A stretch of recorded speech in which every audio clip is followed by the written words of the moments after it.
तो आज हम थोड़ी बात करते हैं सोनी लिव की नई series the hunt, the Rajiv Gandhi assassination की। जो रिव्यूज आ रहे हैं उन पे एक नजर डालते हैं। हाँ बिल्कुल, ये सीरीज अनिरुद्ध मित्रा की किताब है 90 डेज, उस पर आधारित है। हाँ, और फोकस पूरा उस 90 दिन की जांच पर है जो 1991 में राजीव गांधी जी की हत्या के बाद हुई थी।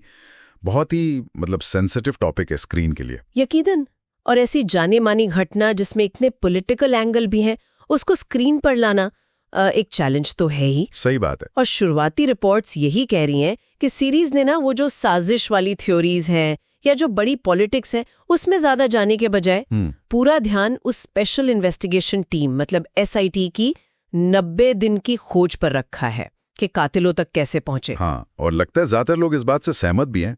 कह रहे हैं कि काफी कसी हुई, अच्छी तरह से रिसर्च की हुई कहानी है।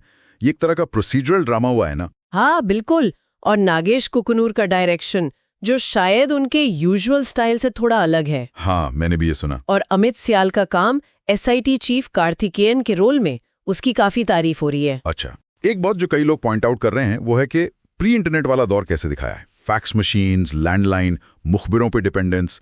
आज सोचो तो। हाँ, वो देखना काफी अलग लगता है आज के जमाने में। बिल्कुल। और शायद यही इसकी खासियत भी है कि ये प्रक्रिया पर फोकस करती है। मतलब इन्वेस्टिगेशन कैसे हुई, स्टेप बाय स्टेप, सबूत कैसे जुटाए, तरीके क्या थे, बजाय इसके कि हत्या क्यों हुई या किरदारों की पर्सनल लाइफ। एग्जैक्टली। और ये भी सुनने में आ रहा है कि सीरीज ने SIT ऑफिसर्स और LTTE ऑपरेटिव्स दोनों को ही काफी प्रोफेशनल दिखाया है।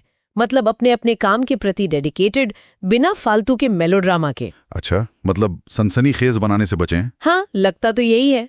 कोशिश यही रही है कि मित्रा की किताब के फैक्ट्स पर टिके रहें। कुछ डिटेल्स भी मेंशन किया है रिव्यूज में, जैसे वो एक फोटोग्राफर का कैमरा मिला था घटनास्थल पर। हाँ, वो एक अहम सुराग बना था। वो कैसे यूज हुआ।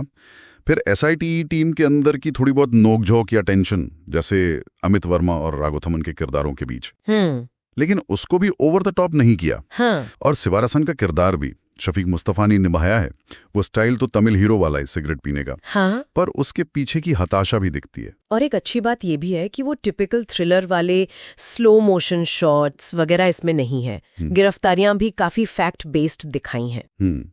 लेकिन कुछ सवाल भी उठ रहे हैं, जैसे क्या ये जो जांच की इतनी ज्यादा बारीक डिटेल्स हैं वो कुछ दर्शकों को थोड़ी बोझिल लग सकती हैं, थोड़ी ड्राई। ये हो सकता है। और क्या किरदारों की गहरी इमोशनल जर्नी की कमी खलती है। हालांकि जैसा हमने कहा, ये शायद मेकर्स का सोचा समझा फैसला हो कि फोकस सिर्फ जांच पर रखना है। हाँ, ये भी हो सकता है। और एक और बात जो एंडिंग को लेकर कही जा रही है कि कुछ नौकरशाही अड़चने, ऊपर से आदेश के हिंट्स हैं और अंत थोड़ा एंटी क्लाइमेटिक है। मतलब वो धमाकेदार खुलासा टाइप नहीं।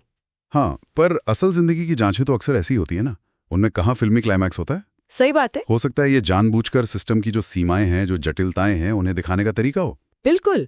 शायद सवाल यही खड़ा होता है कि क्या ये जो थोड़ी अस्पष्टता है एंड में, वो जानबूझकर है, ये दिखाने के लिए कि सच तक पहुंचना कितना पेचीदा हो सकता है। तो कुल मिलाकर अगर हम इन शुरुआती रिएक्शंस को देखें तो क्या समझ आता है? यही कि द हंट राजीव गांधी हत्या की जांच का एक काफी सॉलिड फैक्ट्स पर आधारित चित्रण है। हाँ, और सधे हुए अभिनय के साथ पूरा फोकस इन्वेस्टिगेशन की प्रक्रिया पर है, यानी हंट पर। तो जिन्होंने देखा है वो कह रहे हैं कि यह देखने लायक है, खासकर अगर किसी को इस तरह की डिटेल्ड प्रोसीजरल कहानियों में इंटरेस्ट है। हाँ बिल्कुल। और अंत में एक सवाल शायद सोचने के लिए रह जाता है कि अगर सीरीज हंट पर इतना जोर देती है और साथ में सिस्टम की बाधाओं, ऊपर से आदेश की तरफ भी इशारा करती है, तो फिर सवाल सिर्फ कातिलों को पकड़ने का नहीं रह जाता। सही है। सवाल ये बन जाता है कि ऐसे कॉम्प्लेक्स सिस्टम के अंदर सच और समाधान की अपनी क्या शक्ल होती है।